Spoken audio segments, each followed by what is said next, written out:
আসসালামু আলাইকুম রহমতুল্লাহি ওয়া বারাকাতুহ। শুভ সকাল আমার প্রাণপ্রিয় ভাইয়েরা ও বোনেরা।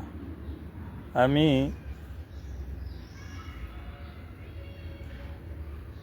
এ সপ্তাহের প্রথমার্ধ থেকে এখন পর্যন্ত যে থিঙ্কিং করলাম যে একটা বাংলাদেশ বা বাংলাদেশির জন্য, বাঙালি এবং বাংলাদেশির জন্য একটা মেসেজ দেব যে আপনারা 2026 ওয়ার্ল্ড কাপ ফুটবলের যে আচরণ, বিগত ওয়ার্ল্ড কাপ, এর আগের ওয়ার্ল্ড কাপ, অনেক ওয়ার্ল্ড কাপ দেখার সৌভাগ্য আমার হয়েছে। তো বাংলাদেশি হিসাবে আমরা যে জাতি, আমরা কখনো নিজস্ব কোনো স্মৃতিচারণ করতে তেমন আগ্রহ নাই বা প্রাউড ফিল করার মতো মন মানসিকতাও নাই।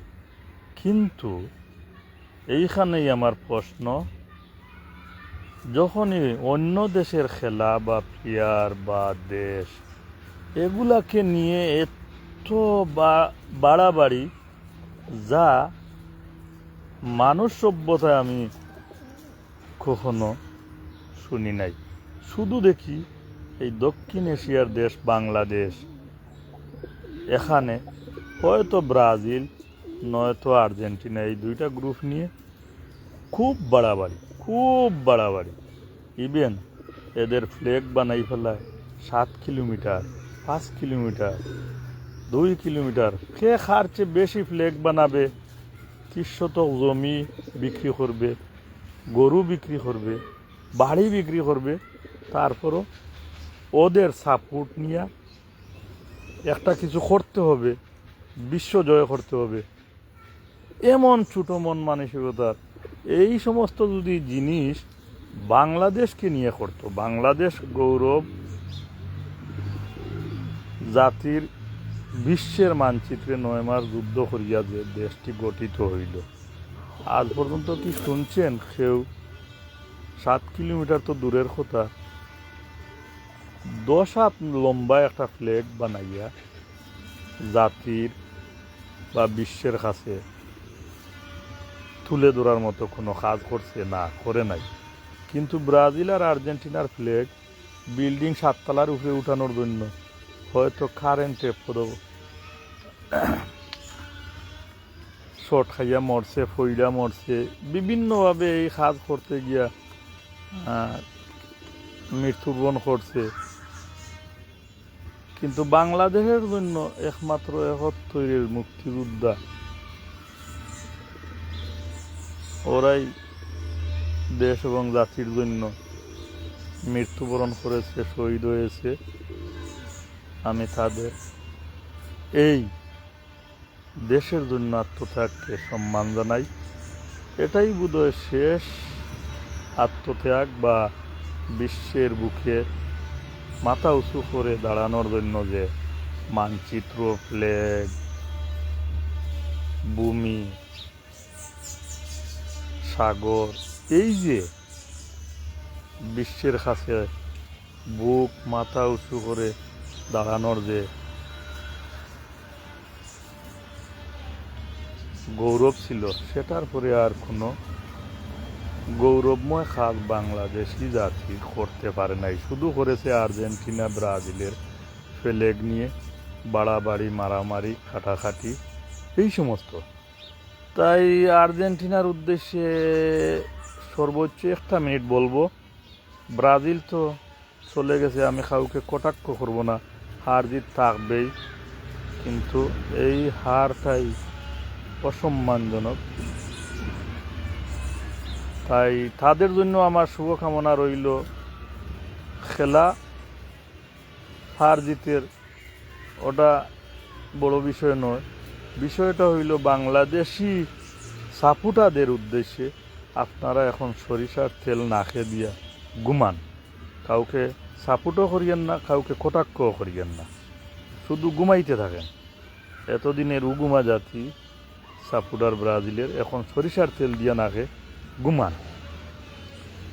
পাশাপাশি আর্জেন্টিনার ভাইদেরকে সতর্ক করতেছি, আপনারা ব্রাজিলকে কটাক্ষ করে পোস্ট দিয়েন না, আর্জেন্টিনারও তো সেই অবস্থা হতে পারে। তাই সবাই সতর্ক থাকুন, ভালো থাকুন এবং কাউকে বিদ্রুপ করে পোস্ট দিয়েন না।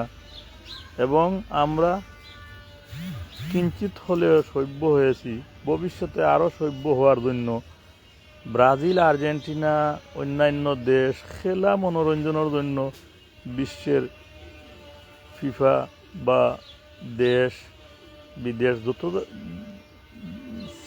সৃষ্টির একটা মনোরঞ্জনের জন্য এই খেলাকে মানুষের খারাপ কাজ বা দিক থেকে উত্তরণ করার একটা প্রয়াস, সেই প্রয়াসকে ধরে রাখুন, সাপোর্ট করুন। কিন্তু এটা নিয়ে বাড়াবাড়ি করে মারামারি, কাটাকাটি, বিভিন্ন উচ্ছৃঙ্খলতা কখনো মানায় না। এদেশে ফ্রান্সে খেলে ওয়ার্ল্ড কাপে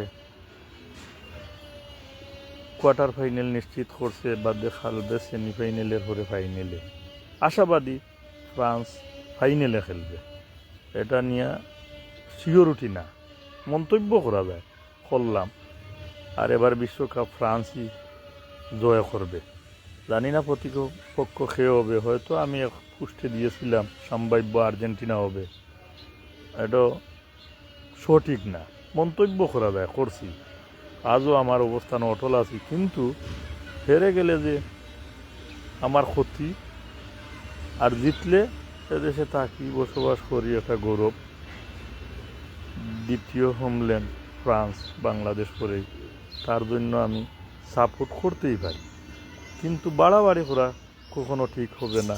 তাই সবাইকে সতর্ক অবস্থান নেওয়ার জন্য বলছি, আর্জেন্টিনাবাসীর জন্য বা আর্জেন্টিনার সাপোর্টারদের জন্য সতর্ক, আপনারা কাউকে গালমন্দ এবং কটাক্ষ, পোস্ট এই সমস্ত করবেন না। আপনাদের অবস্থা তো হতে সেকেন্ড পরিমাণ সময় লাগবে না। তাই সবাই ভালো থাকেন, সুস্থ থাকেন, ভাই ব্রাদার যে যেখানে আছেন। আর্জেন্টিনার সাপোর্ট করেন, ব্রাজিলের করেন, ফ্রান্সের করেন, জার্মানের করেন, জার্মানরাও চলে গেছে, এখন স্পেনের করেন, সবার করবেন, কিন্তু এটা নিয়ে কোনো বাড়াবাড়ি করা যাবে না। সেই অবস্থান থেকে আমার এই অনুভূতিটা আপনাদেরকে তুলে ধরলাম। সবাই সুস্থ থাকেন, ভালো থাকেন, যে যেখানে আছেন, দোয়া করবেন। ভালো লাগলে এই মন্তব্য লাইক, কমেন্ট, শেয়ার করে পাশে থাকবেন। আশা করি সবাই ভালো আছেন। খুব রুদ্র ফ্রান্সে, গত সপ্তাহ ছিল রুদ্র, এ সপ্তাহেও রুদ্র, মধ্যখানে 2-3 দিন একটু স্লো হয়েছিল, এখন আরও এই সপ্তাহে গরম বেশি হবে। তো সবাইকে আমার সালাম আদাব, আসসালামু আলাইকুম ওয়া রাহমাতুল্লাহি ওয়া বারাকাতুহু।